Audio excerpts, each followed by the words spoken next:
presentarán a continuación, fuera del programa, una obra perteneciente a un compositor apasionado por todo lo que signifique suburbio, arrabal, malvaje. Mario Abraham Kortzklaff. Kortzklaff es autor de famosos tangos, como por ejemplo aquel célebre titulado Asunto de Poesías, donde narra la trágica historia de amor de dos soldados escoceses.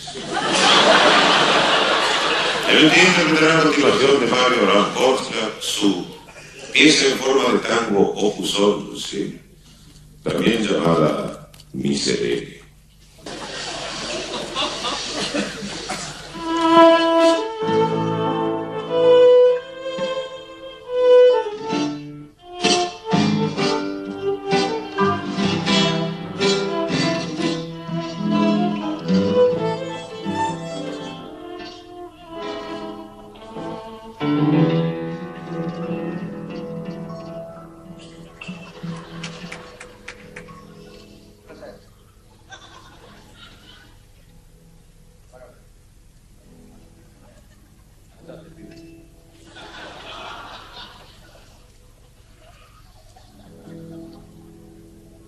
Cuando llegó al bulín que vos dejaste esa tarde de copas y palabras, rememoró el amor que me juraste y los besos que a la noche vos me dabas.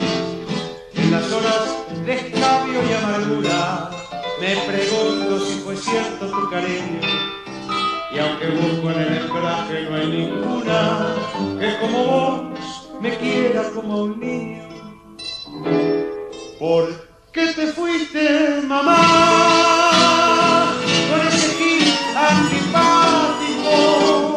¿Por qué te fuiste, mamita, dejándome mi dolor? ¿Por qué te fuiste, mamá, con ese señor mayor?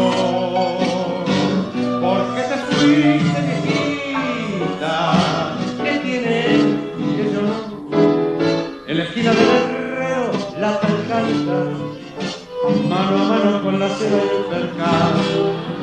Mira el músculo que ni una vez descansa, del romance otario a la camioneta.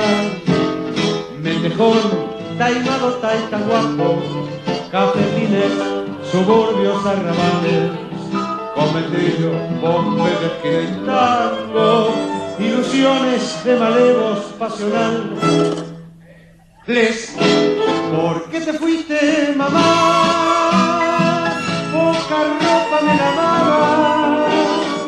¿Por qué te fuiste, mamita? Raras veces te pegabas. ¿Por qué te fuiste, viejita?